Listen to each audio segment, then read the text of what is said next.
وسلم کا۔ اچھا یہ عرض کر دوں کہ یہاں حساب سے وہ انبیاء کا حساب وہ نہیں ہونا جیسا ہمارا ہے۔ وہ قرآن مجید میں اللہ تعالیٰ فرماتا ہے کہ ہم ہر نبی سے پوچھیں گے کہ تم نے دین پہنچایا تھا، اور وہ پیغام جو ہم نے تمہیں دیا تھا پہنچا دیا تھا، یہ وہ حساب ہے۔ فرمایا میرا۔ ایک روایت میں یہ بھی ہے کہ فرمایا سب سے پہلے ابو بکر کا ہوگا۔ کہتے ہیں حضرت علی حضور پھر کس کا؟ فرمایا پھر عثمان، پھر عمر فاروق کا۔ کہتے ہیں میں نے پوچھا حضور پھر کس کا ہوگا تیسرے نمبر پر؟ تو حضور مسکرا کے فرمانے لگے علی پھر تیرا ہوگا، علی پھر تیرا ہوگا۔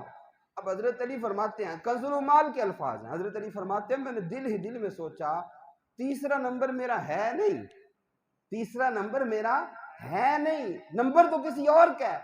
کہتے ہیں میں نے پھر سوال کیا این عثمان یا رسول اللہ، حضور پہلے ابو بکر پھر عمر، تو عثمان کہاں چلے گئے؟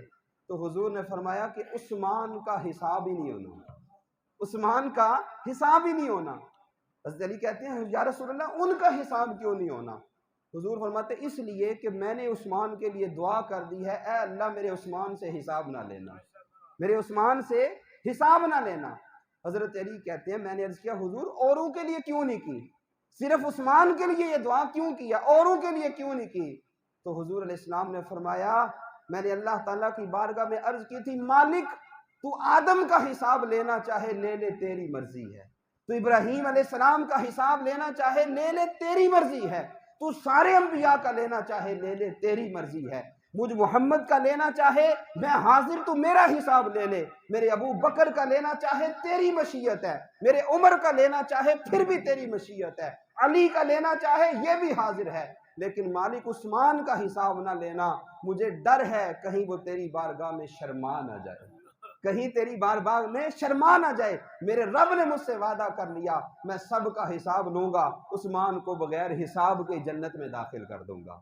یہ حضرت علی رضی اللہ تعالیٰ عنہ نے خود روایت بیان کی اور لوگوں کو بتایا۔ اور پھر میں عرض کروں یہاں تو لوگ چھوٹی چھوٹی اور جھوٹی من گھڑت باتوں پہ تفریق پیدا کرتے ہیں ان پاک ہستی اور پاک دلوں کے اندر، جن کے دل پاک تھے، جن کے ایمان، جن کی عظمت کی گواہی رب کا قرآن دیتا ہے، ان کے بارے میں لوگ جھوٹی روایات لے کے زبانیں دراز کرتے ہیں۔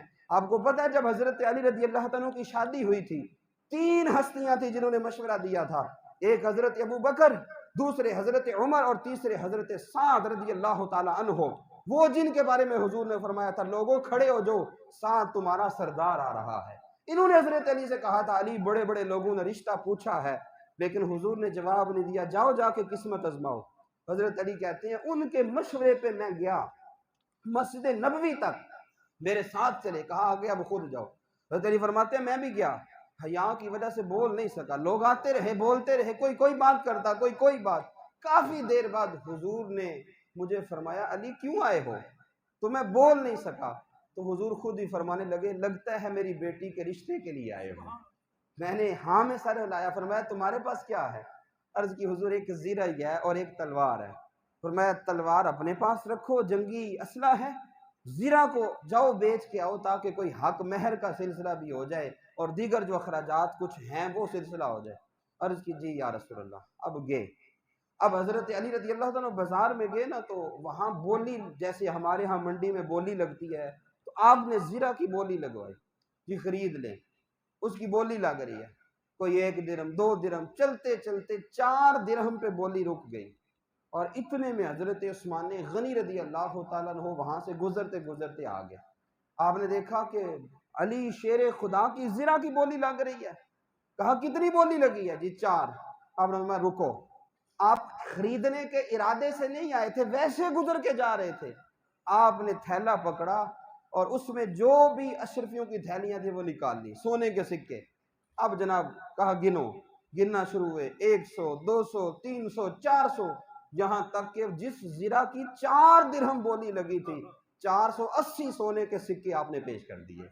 کہا علی یہ اور نگاہ سے دیکھ رہے ہیں، ذرا عثمان کی نگاہ سے دیکھیں تو پتہ چلے اس کی قیمت کیا ہے۔ آپ نے 480 درہم دیے اور حضرت علی کی زیرہ خرید لی۔ جب زیرہ لے کے حضرت علی پیسے لے کے نکلے، آپ زیرہ لے کے تو آگے سے گھوم کے پھر حضرت علی کے سامنے آ گئے۔ کہا یار علی زیرہ تو تم نے بیچ دی لیکن میں نے پوچھا نہیں، زیرہ بیچ کیوں رہے ہو، وجہ کیا بنی ہے؟ تو حضرت علی رضی اللہ تعالیٰ عنہ عرض کرتے ہیں عثمان تمہیں پتہ نہیں حضور علیہ الصلوۃ والسلام نے اپنی بیٹی سیدہ کائنات سیدہ خاتون جنت کا رشتہ مجھے عطا فرمایا ہے۔ حضرت عثمان بڑے خوش ہوئے، کہا یہ لو پیسے بھی تمہارے اور زرہ بھی تمہاری ہے، پیسے بھی تمہارے زرہ بھی تمہاری ہے، اور پھر کبھی ضرورت پڑے تو شرمانا نہ، عثمان کا سارا کچھ تمہارے لیے ہی ہے۔ یہ ان کی محبت اور ان کا پیار تھا، جس سیدہ کا نام لے کر نعرے لگائے جاتے ہیں ان کے حق مہر کی رقم بھی حضرت عثمان نے غنی رضی اللہ تعالیٰ عنہ دی تھی۔ اور پھر آپ کی شہادت جب ہوئی ہے، کل کی جو تاریخ گزری 18 ذی الحجہ کو، تو اس کا پس منظر تو بہت بڑا ہے۔ ایک عبداللہ بن سبا یہودی شخص تھا، اس نے اسلام قبول کیا اور منافق تھا یہودی، بس بظاہر مسلمان تھا۔ اس نے سازش کی، کرتے کرتے کرتے حضرت عثمان غنی رضی اللہ تعالیٰ پر جب حملہ ہوا تو اس کی وجہ کیا تھی کہ آپ رضی اللہ تعالیٰ عنہ نے کوئی بھی جو بھی لڑنے کے لیے آیا سب کو کہا نہیں میرے لیے کوئی نہیں لڑے گا، کسی کو لڑنے نہیں دیا۔ اس کی وجہ یہ تھی کہ حضرت عثمان غنی رضی اللہ تعالیٰ عنہ فرماتے ہیں، اور یہ حدیث پاک موجود ہے کہ جب آقا کریم صلی اللہ تعالیٰ علیہ وسلم کا مرض وصال تھا نا، یہ ابن ماجہ شریف کی حدیث پاک ہے، آپ نے فرمایا میرے صحابی کو بلاؤ۔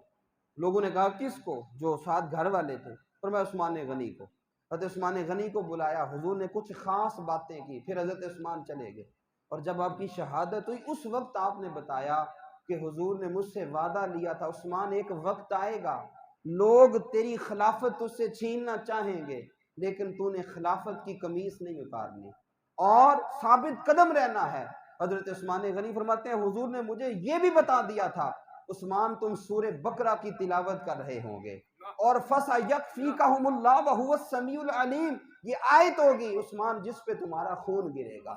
فرمایا مجھے یہ حضرت عبداللہ بن سلام جو بہت بڑے پہلے یہودیوں کے عالم تھے پھر مسلمان ہو گئے، وہ فرماتے ہیں ایک دن پہلے شہادت سے حضرت عثمان غنی نے مجھے یہ بات بتائی تھی اور فرمایا تھا شہادت والے دن کہ اب میں آج چلا جاؤں گا۔ لوگوں نے جو پاس موجود تھے آپ کی بیوی اور کچھ محبت والے، انہوں نے وجہ پوچھی، فرمانے لگے حضور رات خواب میں آئے تھے اور میں تو عثمان وہاں رہنا چاہتے ہو تو رہ جاؤ اور اگر چاہو تو آج افطار ہمارے ساتھ کر لو۔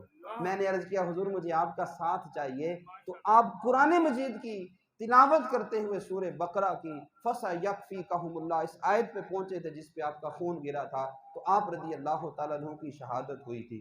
تو کل جو تاریخ گزری ہے 18 ذی الحجہ، یہ آپ رضی اللہ تعالیٰ عنہ کا یوم شہادت تھا۔